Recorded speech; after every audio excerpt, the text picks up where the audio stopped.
Hello everyone, and welcome to another edition of Fisher Football Focus. I am your host, Kyle Lumsden, and we have a great show for you today as we look at how the Cardinals got back to their winning ways this past weekend against Hartwick. Let's take a look at the highlights.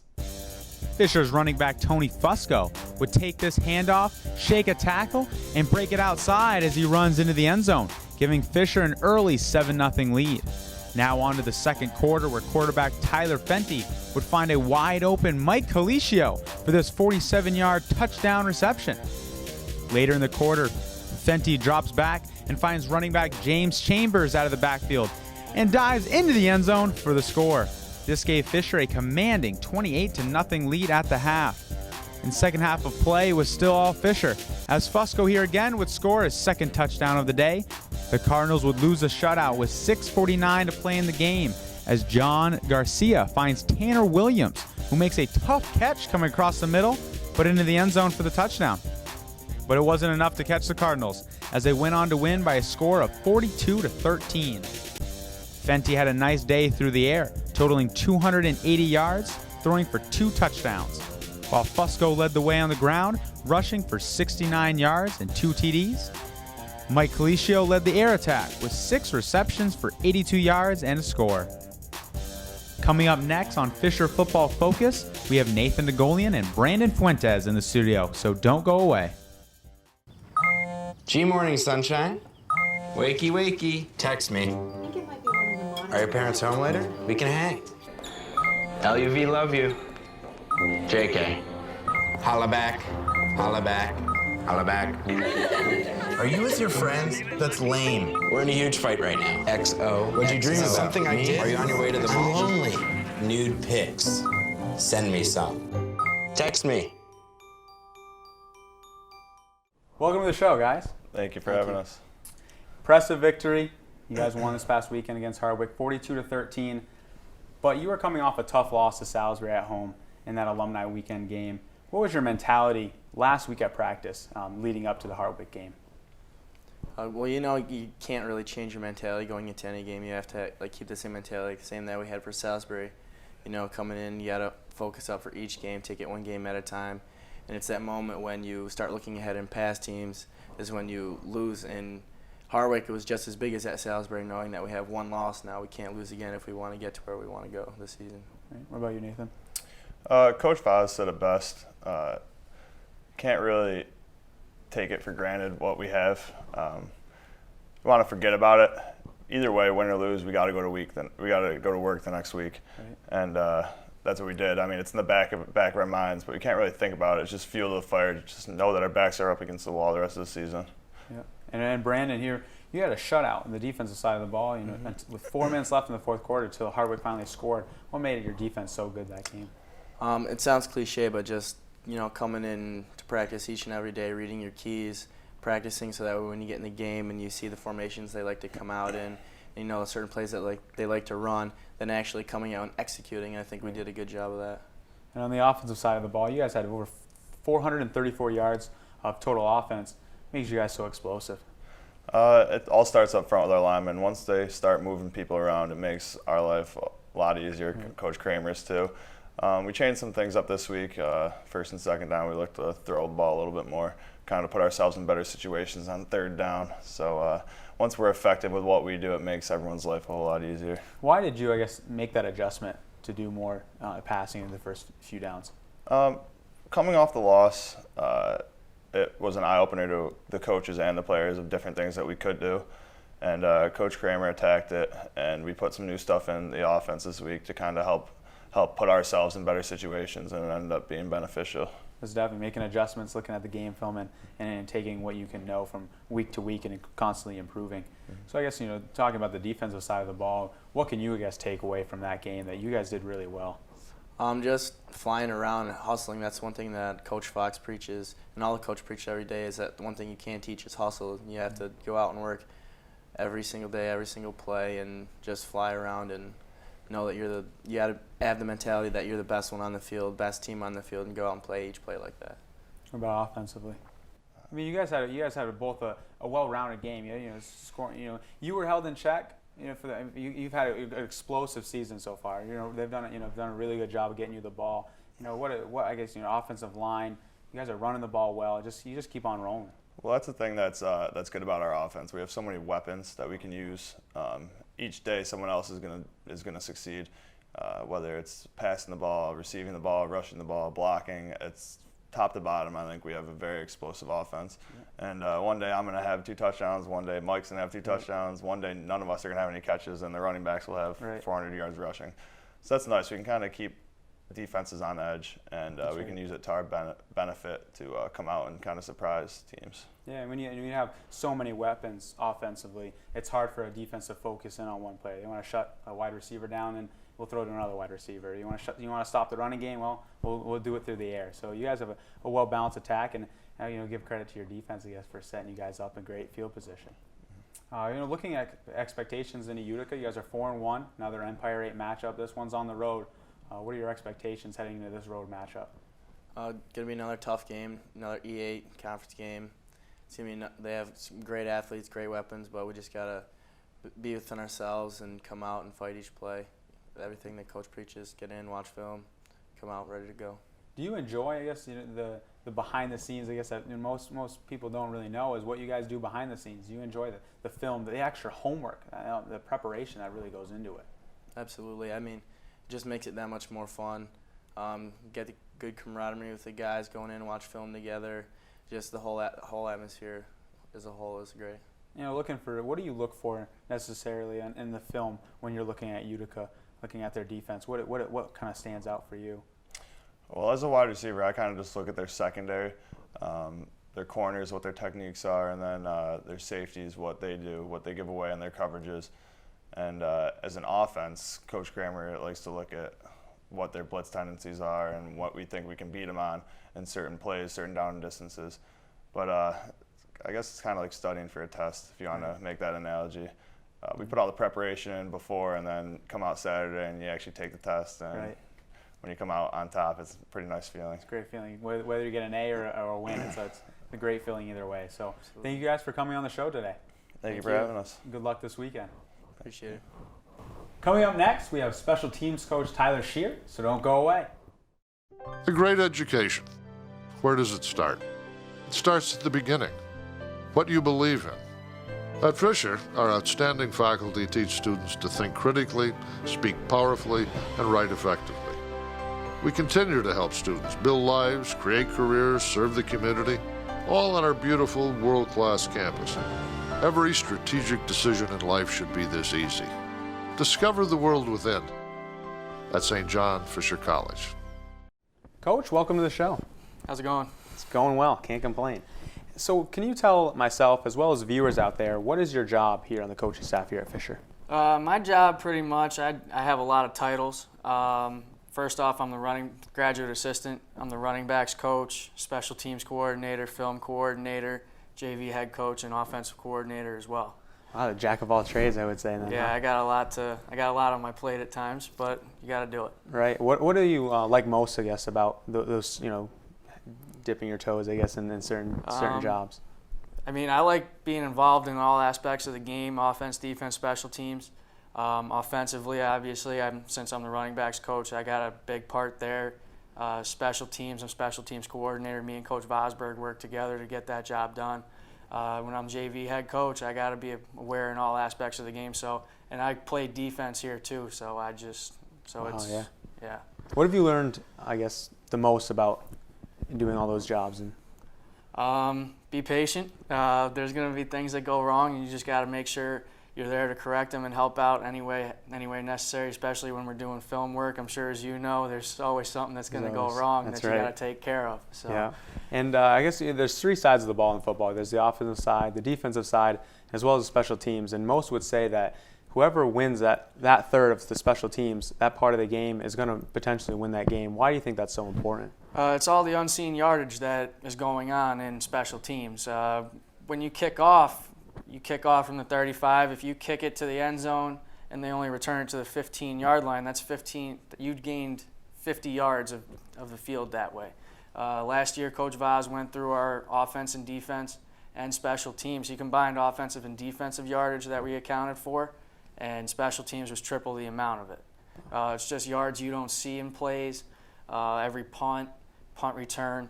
It's all a huge change of field position, and field position wins games. Exactly, and it sets up your offense, and as well sets up your defense, I guess, in a better situation to stop their offensive drive. Yeah. What have you seen so far from this year's football team on the varsity side of how well their special teams have played? Our special teams this year have been playing pretty well. Obviously, we've had our ups and downs.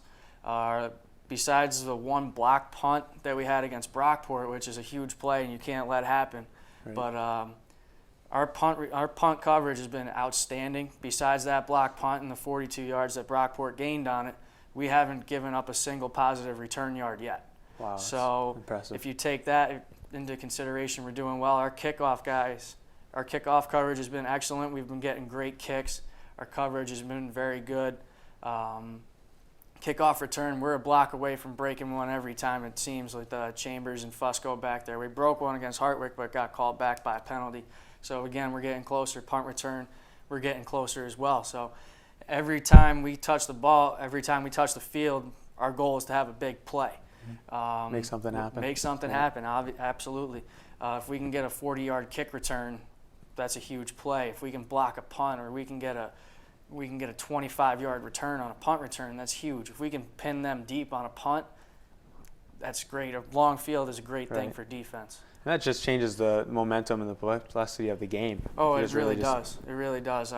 Nothing's more deflating than having a punt blocked, or getting pinned inside the 10-yard line when you're starting an offensive series, and now all of a sudden the focus is not on how are we going to attack them, it's how are we going to get out of that situation. Mm-hmm. What are some of the things, I guess, you do in practice to prepare your team to get better each week? In practice, you got to bring a lot of intensity. There's no way around that. If you don't bring a lot of intensity to the special teams game, everybody wants to play offense, everybody wants to play defense. You got to get these guys fired up to go out there and play on special teams, because it is a huge part of the game. And sometimes you get some starters that, they think special teams is for the backups and stuff like that, and that's not true.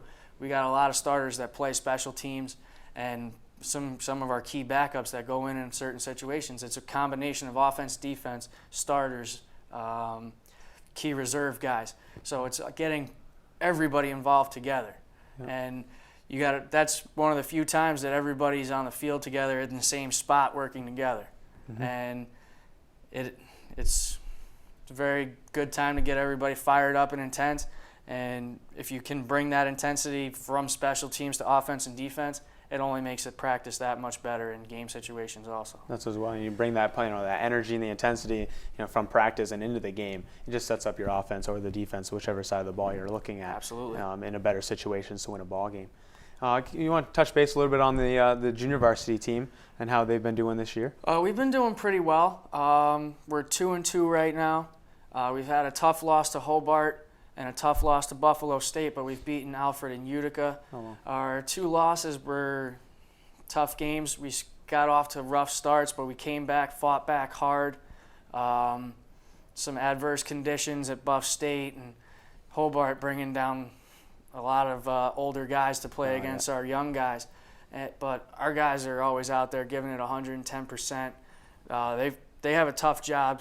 Most of the times, they're not even running our offense or defense during the week. They're running who we're getting ready for. Oh, to prepare for the next. They're our scout team, so they're not doing everything that they would normally would. So it is a difficult turnaround to come out all of a sudden and play effectively in an offense that you haven't been running. Right. Yeah. Exactly. That's tough. That's. What would you think? I guess you would take away how important it is to have a feeder system, you would say, for your varsity program. Oh, it's absolutely huge.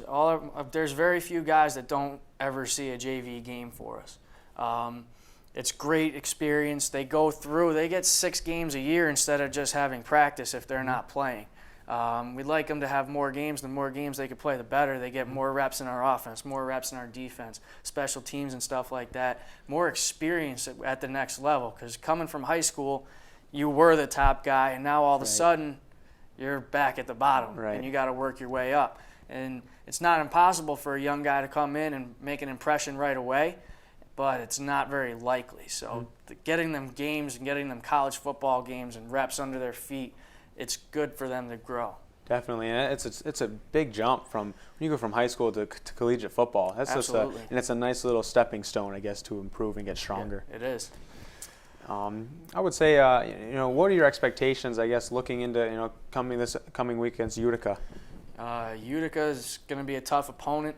They have a lot of their coaches came from our system. Their head coach was a defensive coordinator here. They have some other guys. They're a good team. They got a really good wide receiver. Anthony Acevedo was an All-American last year. He's a lot like Nathan Nagolian or Mike Colicchio that we have. We're going to have our hands full with him. Special teams-wise, they got a very good punter, very good kicker. So we're going to have to deal with them as well. Offensively, their defense has improved from last year. They got a lot of good athletes, some good D linemen, and a couple linebackers and safeties. So we got our hands full with Utica. And well, you're coming off a nice win after a bounce back game against Hartwick. You're able to come up with a big win there. So I guess keep the momentum going and into this weekend. So thank you for starring on the show today. Hey, thanks for having me. And good luck this weekend. Thank you. To finish up the show, we have head coach Paul Vosberg in the studio, so stay with us. What gets you moving? Because when you get moving an hour a day, You fuel your body, and your mind. whether you like to throw around the football, or ride your bike, Pop an ollie on your board. Dance in your room. play frisbee in the park, Kick the soccer ball around. Or just run around with your friends. Get up, play, and do it your way every day. moving every day helps give you a healthy body and mind. And that makes you part of a winning team. Hey, that was my line! So be a player. Be a player. Be a player. Be a player. You'll have more energy to do all the things you like to do. And tackle anything. just be a player. Get up and play an hour a day, Doc. Check out how to be a player at letsmove.gov. Head online to get tips on great ways to get moving every day. That's www.letsmove.gov. Coach, welcome to the show. Thanks, Kyle. You were coming off a tough loss against Salisbury 2 weeks ago. What was the mood last week in practice from your guys and the coaching staff heading into the Hartwick game? Well, they were real disappointed that they kind of felt that they gave the game away and that we made some mistakes that were costly to us against a good Salisbury team. They have a lot of respect for Salisbury, but they also felt they could have won the game. So they were disappointed, but at the same token, they decided, it's time to get back to work. And you always talk to the guys, and I think they believe it. You treat wins and losses the same. You got to come back from them, and whether you win big or lose bad, it doesn't make any difference. You got to come back and get back to work and get after the next game. The next game is the most important one. Right, and then in that game for you guys was Hartwick. You guys made a statement and you got a 42-0 lead and ended up winning the game 42-13. What really went well for your team all around? Well, I think everything went real well in the beginning of the game. Well, throughout the whole game, in fact, we got to kick off immediately, which we wanted to play defense immediately on the field, and start out with Taylor Byrne just doing a great job on the kickoff, and we got them deep in their own end, and defense went out and shut them down. And then our first drive was not only a touchdown drive, but it was a time-consuming drive in which we were throwing and catching the ball, or throwing the ball and running the ball very well. So I thought our guys did a lot of good things, and the score was 28-0 at halftime, and they came out saying it should have probably been 35 because we fumbled once going in and that. Oh, yeah.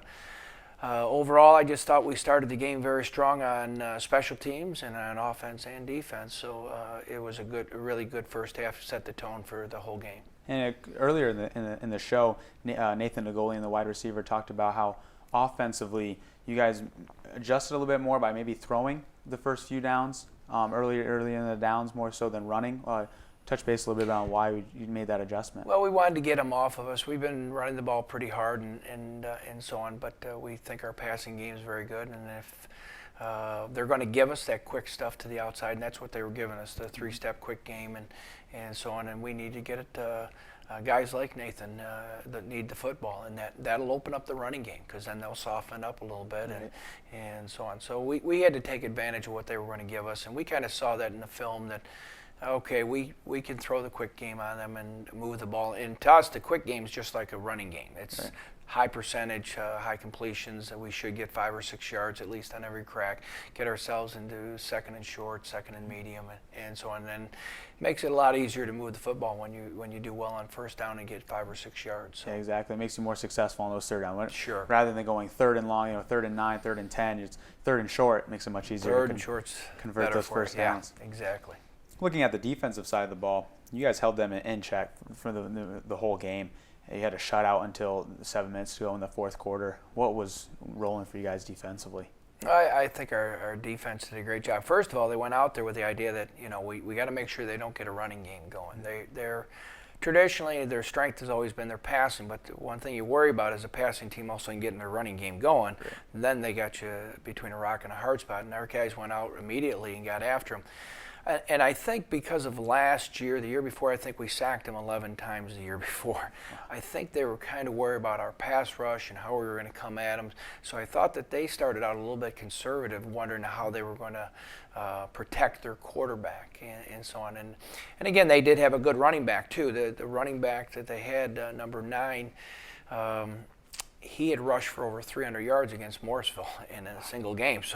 So he had some yardage for him. So I think they wanted to see if they could try to run the football on us and so on. But, I think our defense, they just did a great job. They stopped the run and played very effective on pass defense, got some sacks, good coverage down the field, a couple interceptions. So our guys did a great job on defense again. Yeah, and you're just stopping them holding them to only 22 yards rushing. So it's a big adjustment for that team, going from 300 plus yards to just 22. And it's difficult when you can't run the ball, and it's hard to have your offense roll. Right. When you have one that they can only do one thing, then you got them in pretty good shape. Exactly. Something that stood out to me looking at the stat sheet, you had 7 penalties, which led to 70 extra yards. Is that an area you think of improvement that you need to do, or? Yeah, we got to make sure we don't get so many penalties, and there was a couple of them that a couple of them we questioned if they were penalties, but you can't have penalties. Penalties keep drives going. In fact, I really think the one penalty probably took us out of our shutout. There was one penalty during the game. If we don't have that penalty called, we're probably going to stop them, and that was led to their first score. Well, if that scenario changes and they don't score there, the next scenario is not going to happen either. Right. So you got a chance to preserve the shutout, and shutouts in college football are tough to get, and so on. So those penalties didn't help us in preserving that shutout, and the defense had played well enough to shut them out, as you said, that they held them to 22 yards rushing, and usually you're not going to lose too many games when you hold your opponent to 22 yards rushing. Exactly, and when you have over 400 yards of offense, it's going to be a good day for you guys. Good day. Heading into Utica, you guys are 4-1. A tough road matchup with the Empire 8. What are your expectations heading into that game? Well, we got to be ready. It's their homecoming. They're going to have a big crowd for us. There's several of the coaches on their staff are Fisher guys, and so there's quite a rivalry between the two schools now, of course. And but they have a good football team. They have one of the premier receivers in the country. And Anthony Acevedo kid, he's very good. He's going to be tough to handle. They're just a good, solid football team. They lost a tough one to Salisbury at Salisbury, which they were ahead at one time, and 19-14, and then Salisbury came back to beat them. And they lost a tough one to Ithaca at Ithaca, a game in which maybe they outplayed Ithaca, but Ithaca came up with the big plays when they needed to and ended up beating Utica. So Utica's a very good football team, and they're going to be fired up. It's their homecoming, and they got some very, very good football players. Well, good luck this weekend. Hopefully you can get the momentum early, especially being on the road, and hopefully that can jumpstart your way to another victory. Thank you, Kyle. Thanks, Coach, for being on the show. I want to thank all the viewers out there who watched the show. Be sure to tune in next week on Fisher Football Focus as we give you the highlights and analysis from the Cardinals game against Utica. My name is Kyle Lumsden, and I'll leave you with this quote from Muhammad Ali. I hated every minute of training, but I said, don't quit. Suffer now and live the rest of your life as a champion. We'll see you next time.